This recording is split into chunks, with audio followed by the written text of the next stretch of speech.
First, I want to thank all the panelists for being with us. Can you hear me? No. Keep talking. And you'll catch up. Is that it? I want to thank all of them for agreeing to join us today. It's quite a diverse group, actually.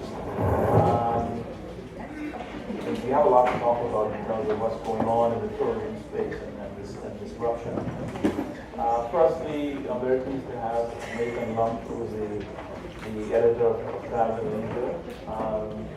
I'm sure it's good for him to get out of New York, but we are very pleased to have him. He's a very good friend of the BVI, and we are very excited about having him here.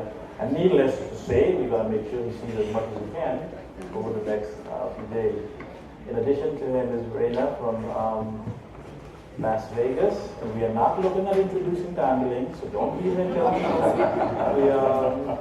are doing that. That's not the intention in any way. Las Vegas is a very interesting destination. It's much, much larger than we will ever be, but there's some lessons I'm sure that we can learn. And I'm sure that they've had their own challenges with disruption, and we'll talk a little bit about how they go. Peter Cochran is the VP for operations at the TUI, but you don't know what TUI is. You know the Moorings and you know Sunsail and Footloose. A company that started at the BVI actually, the Moorings in 1969, I think with 3 astronaut, which was Takeri, and has now grown to well in excess of 800 boats globally. The BVI remains its largest base, and I think its most dominant base. We are always making sure that they remember that. I'm very pleased to have Peter here. I have known Peter for, we've known each other for more than 25 years. And our final panelist is Martin Van Wagenberg. Martin is not a stranger to the BVI. He's worked in the BVI extensively at Rosewood Little Vicks. Then went off to Mexico, and now he's a hop, skip, and a jump. He's in bars. So we're very pleased that he was able to join us today. Our panel is going to talk a little bit about, yes, tourism generally, but more specifically a little bit about disruption and what's going on in the tourism space in that regard. And as Don correctly said, we're going to have a conversation. So, here we go. I want to start with each of you individually. Starting with you,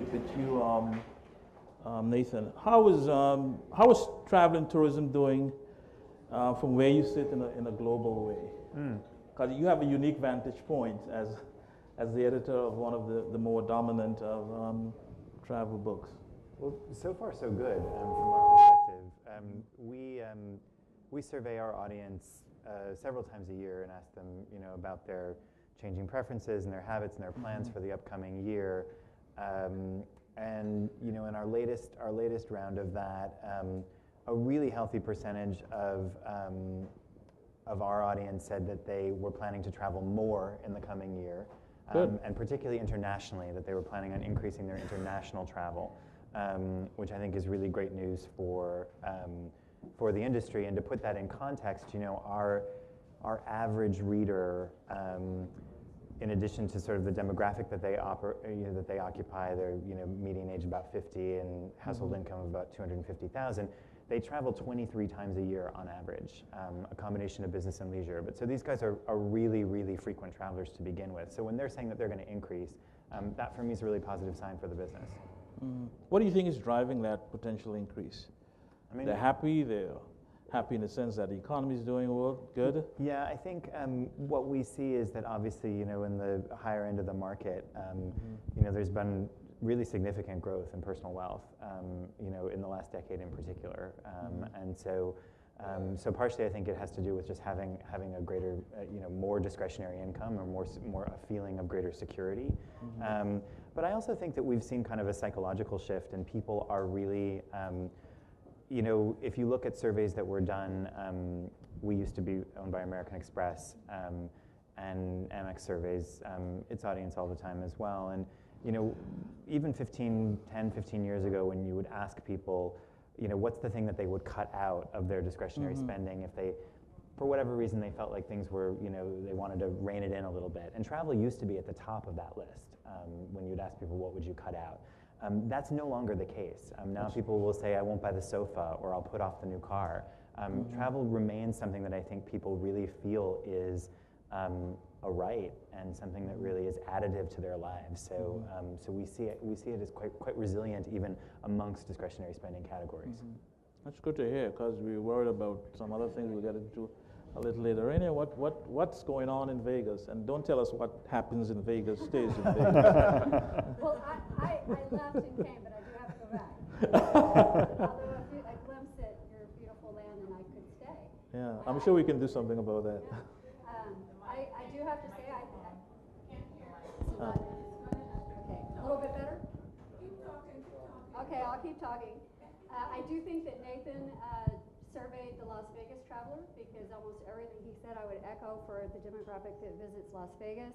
The psychology has changed post-recession. People are willing to loosen the purse strings somewhat. They reached a saturation point of choosing not to do anything and not to spend any of their money. And when they are spending it now, it does seem to be on escapism or entertainment, and that involves the travel industry that we can very much take advantage of. Instead of buying the sofa, yes, going and having an experience, and that's one of the things that Las Vegas has capitalized on is how do we approach that consumer and say, this is an experience that you can have forever, rather than a consumable good that 2 or 3 years in it from now you're going to throw away.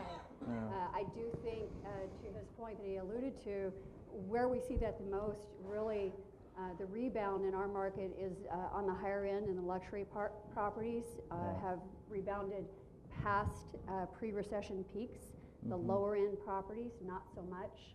That level of demographic is still being challenged. Yeah, still challenged. Still a little bit insecure about loosening up and making spending decisions, especially on discretionary leisure decisions like travel.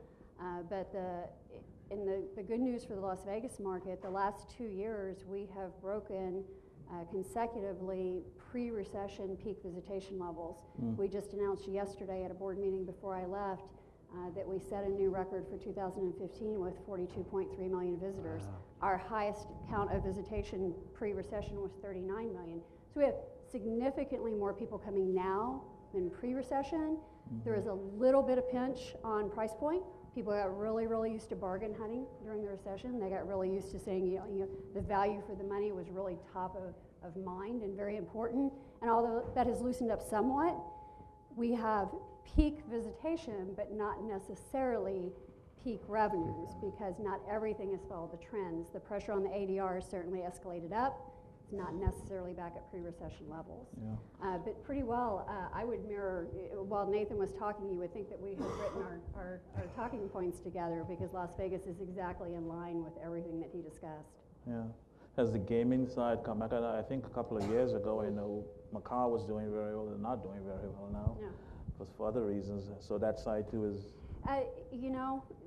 that's the side, and I don't usually start with speaking to it, because from our organization's perspective, the Convention and Visitors Authority, we're the destination marketing arm and operate the convention center. And so we really don't have a hand in the gaming environment, but we do track it because it's an economic indicator that talks about what our visitors are doing. It has not rebounded the same. People have changed. What they want when they come to Las Vegas has drastically changed. And so it's back to that experience. Part of it is they want value for the money still. They're willing to spend a little bit more, but they still want value, so they want to be entertained. They want high-end food outlets. They want special events and concerts to see celebrities and entertainers that they can't see anywhere else. So they want to do things. And particularly with the demographics of the millennial generation, they're not going to sit at a table and play games. And so the gaming industry is trying to shift. And you go through it. Christmas Eve, my husband and I said, well, we'll go down the strip and stay at the Bellagio on Christmas Eve. Beautiful property, have a nice dinner. Gaming tables were starting to transition. A lot of them are not the traditional dealer at the table. The tables are now interactive video gaming tables themselves, because they're trying to attract that market into their property. Oh, interesting. Peter, the sailing world and the moorings and Sunsail and all of that, how are things going? Well, firstly, hoping everybody can hear me. I think they can. Good afternoon, everybody. I mirror what's been said to date in terms of the last thing people are giving up are vacations or holidays. Absolutely. And if I put my global hat on with a sort of specific focus out of North America, we're experiencing double-digit growth into the BVI. And that's generally driven by high-end, more luxury cruise yachts and power. So we're doing a revamp of the fleet for those who live here. We've been offloading yachts almost every 2 weeks in Road Town to facilitate the growth, which is great news. So really, great news from the North American marketplace to the BVIs and the rest of the Caribbean. If I put my global hat on, for those that have been seeing the news recently, obviously the events that we're going to talk about or touch upon has seriously affected our European and UK markets into the Eastern Med, and we've been living that situation for the last 6 months. Turkey currently is about 45% off from a trading perspective. We're moving yachts out of Turkey. Obviously the events on the Syrian border, no matter how much we tell people how far it is away from the sailing grounds, there's still this perception. Yeah. And then the migrant crisis in Greece, of course, has affected Greece as well. So we've now gone into close season in the Med, so we're hoping for some rebound in 16. But overall, a good rebound from North America. The UK and Europe probably will start traveling further afield, which I'm sure we'll discuss. Yeah, good. And Martin, how are things in St. Bart's? I mean, things can't be bad in St. Bart's. Are things ever bad in St. Bart's? How is St. Bart's? How are you doing? St. Bart's is lovely, thank you. Good. So, but it's great to be back again, though, and I feel really privileged to be here and to enjoy the BVI for less than 24 hours. But I will be back in February, so I can enjoy it really to the fullest and actually say hello to everybody in Virgin Gorda. But St. Bart's is doing good. So certainly in the lift. As one mentioned, the luxury end of the market certainly is rebounding very rapidly. And so if I look at my property, or as well the other properties on St. Bart's, then 2015 was just an excellent year. If I look ahead on 2016, for the first quarter, I have 30% more reservations on the book than last year, same time. And then as well, what we see now very strongly is that the high-end rooms and the high-end suites, they go first. So again, that implicates as well that the ADR goes up. So certainly, and then the other thing that happens, St. Bart's is very well known for its culinary. So we see that as well in the hotel. So we certainly had to import this year many more bottles of Krug and Cristal and everything else than in previous years, because the demand is just suddenly there for it. So now we are lucky because we have daily flights from Paris. So we order them and the next day we have them.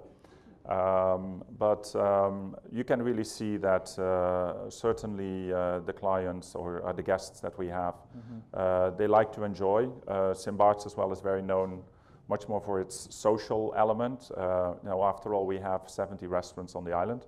Wow. So people enjoy it.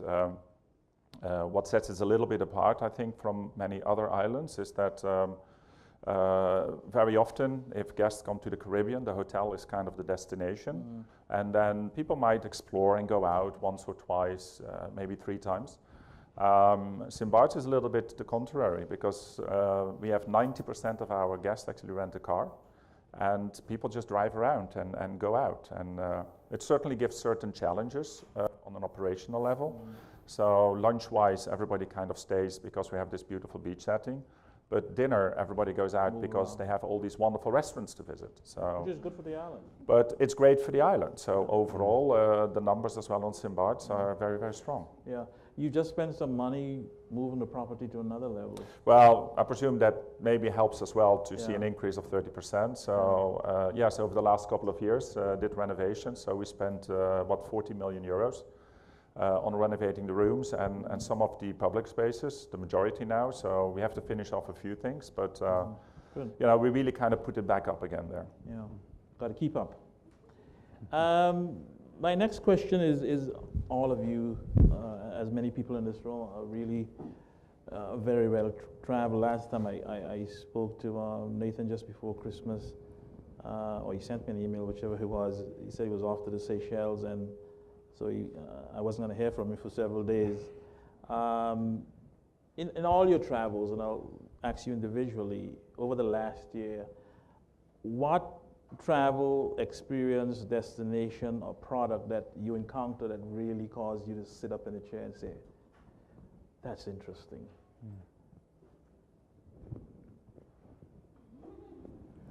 Who wants to go There's first? so many. It's, Yeah, particularly some that we perhaps can learn from. Well, you know, I guess I'll jump in. I mean, Sure. I've really had many actually in the last year, and I travel a lot. A lot, yeah. But last summer I was in Kenya actually, which is, you know, had a tough time as a destination certainly. And I spent a few days at a new safari lodge, sort of on the edge of the Masai Mara. And one of the things that I thought was interesting about what they were doing there, it's breathtaking setting, incredible property in really one of the most probably spectacular sites you could imagine, sort of on a cliff overlooking the wide expanse of the Masai Mara. But one of the things that the folks who are running it, it's an independent property, but run by people who have long history in the safari space. One of the things that they'd done was they'd made the experience totally a la carte. So you can take your game drive when you want to take your game drive. You can have your food when you want to have your food. They really, you get assigned a personal butler who takes care of you, which is not the way that most safari operations are run. And one of the things that I thought that really, it was interesting to me because it really actually very significantly changed the experience. I've been on safari a lot over the past 10 years, and it really makes the experience quite different. But what it spoke to me about was the guests' ever increasing desire for personalization, for what they want, when they want it, how they want it. And that, you know, I think at the high end of the market in particular, the customers, you know, these are folks who are used to being taken care of in many cases by their own staff or their own employees. And they bring certain expectations to the experience with them. And I thought it was just a very interesting shift of an experience that is operationally normally very, very set. And they had kind of blown up that experience in a way that I thought was reflective of kind of where the traveler's going. It does sound a bit disruptive, actually, in an awkward way. Is that driven though by the clients who are saying, "Look, I don't want a cookie cutter approach to anything. I want my own experience." I think so, and I mean, you know, you see. You know, and you can tell on, you know, when, you know, you have on safari, you have a lot of people who will also, you know, they'll book their own guides as opposed to using the guides that were provided. I mean, there is but you know, when you've got clients who are paying, you know, this place is about, for a couple is about $4,000 US a night, all inclusive. So it's a really expensive experience, and I think just for the customer who's spending that, they have very little tolerance for anything, for being told what to do. Yeah. They want it their way.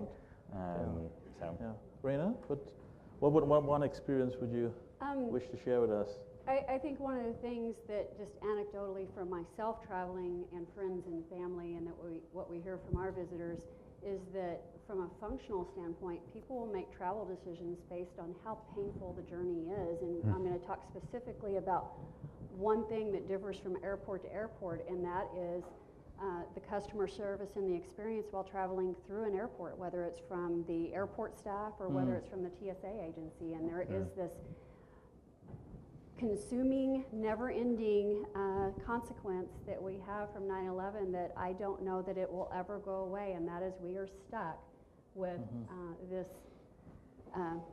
really difficult process to get through an airport, and what we have not perfected is how to make that so unannoying for our traveler.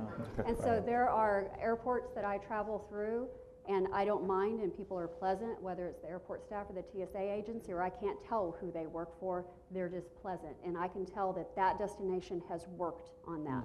And there are other airports that I will change my travel plans and spend more money to avoid that freaking That's airport. interesting. Or I won't go, because it's just not worth dealing with. Yeah. And we've worked really hard over the last 5 to 6 years to develop a relationship with our airport. And in fact, we opened a new international terminal a couple of years ago, and we're one of the first destinations, and it was a lot of work that I can't take credit for, but some of my colleagues work very closely at the federal level with the Customs and Border Agency. They work closely with the FAA, and they work closely with the airport, and it's the first airport that behind the scenes in Customs, we got destination marketing. We got Las Vegas marketing and branding while people are standing in Customs. It's a pleasant experience that they can see video programs about what you're going to see when you finally get out of here. We worked with the airport to do joint training with their staff to welcome visitors to our destination. We established a host committee who that is part of their daily relationship, is working with the airport and taxi cab authority and other transport agencies within our destination to try to help extend the training so that not just when somebody visits us are they having fun when they're there, but is getting there so miserable that they don't want to come again. If it's not, we can't take away all of the factors of what's happened in our world with But you've security. got to try to. But we can try to minimize it and put a smile on the face. And the destinations that do that are seeing benefits, and the destinations that don't are hurting. Yeah, it's amazing. Some of the issues you mentioned are some of the same things we, with our small size, are grappling with. Peter, what one experience that Can I you? compliment Tortola when I arrived? Sure. Absolutely, Yes. I will. And I'm sorry, I was thinking I meant to do that because my connections not so much. My arrival at Tortola was wonderful, so please compliments to. Good. Well, thank you. That helps. Yeah. Peter? Well, I've got the best job because I'm really fortunate to have been to probably 16 different countries in the last 9 months. And so I've had many different experiences. Big tick to the Whitsundays in Australia for their ferry service. Tell us about the Absolutely, absolutely lessons to be learned, seamless, on time, great humor, vessels are superb, something to consider. Yeah. Okay, but big tick there. From a more Asian point of view, Thailand, the service level standards, it's been about 1.5 years since I've been there.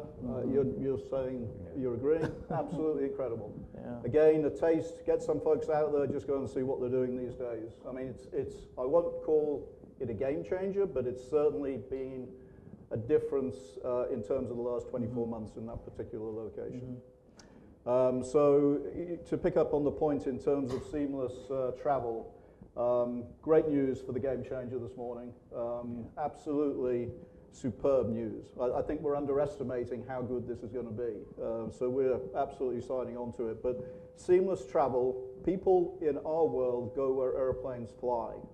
And simply put, all our destinations are driven by airlift. We have a bit of drive to in Croatia, in the Adriatic, but it's primarily air service. So the ability for us to service this particular location with direct services from Miami and further afield in the long term is absolutely a necessity. The quality of service needs to be ramped up. People don't like, and no disrespect to the current service, I think Cape Air, Seabourn do a great job, but people like comfortable travel, and some people don't like getting on small airplanes. Yeah. Okay? Very true. We brought in last year 46,000 people. 80% came from North America, and 80% of that 80% came through St. Thomas. Wow. I told somebody that yesterday. I said the Morans, I was a little bit higher than you, brought 50,000 people to this place. I wasn't counting under 12. Good. and if we can get you to be involved, which I know you are, because we've been having this conversation for years about doing something directly to sign on to what we're trying to do with Miami. We might even give you an honorary belonging citizenship. No, I don't have the power. I don't have the power to do that. You mentioned the Whit Sundays, though, Peter. Were you there? And we all got Yeah, we have. keep up. We have a location in the Whit Sundays. We have a location in New Zealand. That's why I've got the best job. I have to go to all of these places. Yeah. So, French Polynesia, Bora Bora. I mean, all these iconic places where you want to go sailing. But I have to say, just following on from the comment, it's always good to come home. Because it's very difficult to replicate what we have here in terms of the natural resources. Yeah, well, thank you. Martin, what one experience would you? It's a few things that actually have been mentioned already. So, as I mentioned to you before, personalization. Yeah, it's interesting because we had a conversation over lunch and the same point came up. So that's really something that's very important. Okay. Try to understand the guests, try to understand their needs, try to understand what they like, and actually kind of just be one step ahead of them. And if you're that, then you can organize an itinerary, you can organize what they like, what they do, and if you have to change some things around in a room because you know that they prefer something, then you can change do it around. And then very often there's a very little things that actually then makes the big difference. The other thing is Mother Nature in general. We certainly noticed that the guests are becoming a little bit of actually much more ecologically minded and appreciate certain things that we do to the environment in order to look ahead. So hence, we are in a fortunate situation in that respect that we are in the middle of a nature reserve. Certainly has some advantages and disadvantages because certain things that you want to do can't do, but certainly we kind of use that as much as we can. So both land and water for us kind of works, and so we developed the whole concept on blue and green. The other thing that very strongly is important is your general technology. So that's coming more and more. It is as well in two ways. One is whatever you sell should be very easy, accessible, adaptable, and so that people can find the information as quickly as they want. And whilst being on property, and sometimes in the Caribbean, although I must say my respects here and congratulations, because the internet access here wherever I drive, and I had to kind of rush to Tortola, up to Road Town and back again yesterday, but it's just amazing how quickly it flows. So somehow the infrastructure here seems to work, well, at least it worked.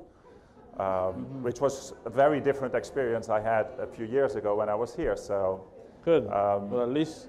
So no, it was really remarkable. Yeah. So which is a great thing. And of course we. Well, that certainly caused a stir in the audience. I have to ask about, and we're going to segue a little bit into the disruptors. The US presidential elections have traditionally been, in tourism, let's put it another way. In tourism, presidential elections, you always hold your head and say, oh my God, we got to go through that next year. Do you think it's going to be that traditional way this time around, where it becomes a bit of a disruptor, where people are a little bit hesitant about traveling? They're not so sure where the presidency is going, who is coming, and they know who's going, but they don't know who's coming. And hence, it affects numbers. And for us, obviously, it's something we always keep an eye on. It's interesting here you say that, all of you actually said it in some way or the other, that people today, if it's economic challenges, travel is not going to be taken off the list. Is that a positive that we need not worry about this time around, even with Donald? I couldn't help but say that. What's your sense? I don't have a strong handle on it myself. I mean, generally it does create a bit of disruption in terms of the booking pattern, especially weeks leading up to the big event. But it's so disruptive anyway out there at the moment. Nobody's got a clue what's going on.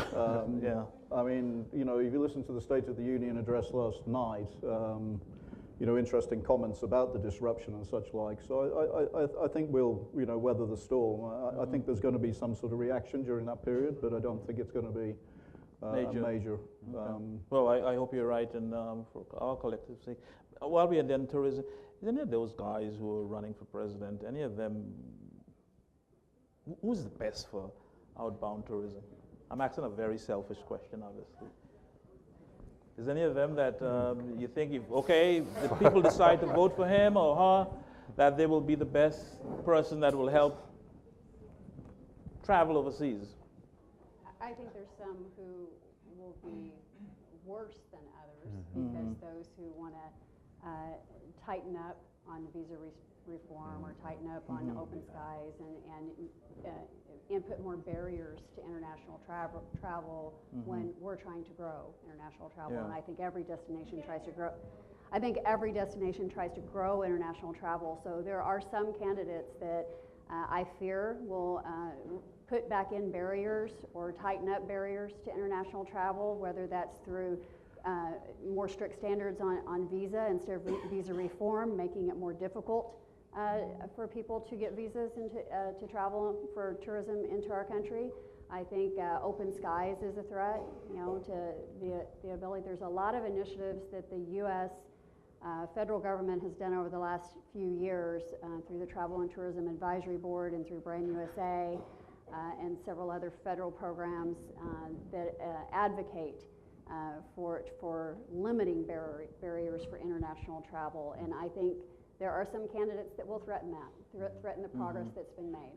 And I do think there is a correlation. I think if we become more restricted on inbound travel, I do think that has a dampening effect on outbound travel as well, because it damages the country's standing in the international environment. Americans are sensitive to that when they travel in many cases. So I think it just creates in general a sort of a closing effect. I think not directly related, but I still think in some ways, one of the things I found beyond, I say probably with the exception of Hillary, it's amazing the lack of some sense of what's going on globally and where things are. I mean, if you look at, what's his name, who was, is it Dr. Carson? He was riding high in the polls and couldn't seem to pick out where Damascus was on the map. And needless to say, he's gone that way. That lack of a sense of the world to me is I find at the best very interesting for a superpower. But we shall see.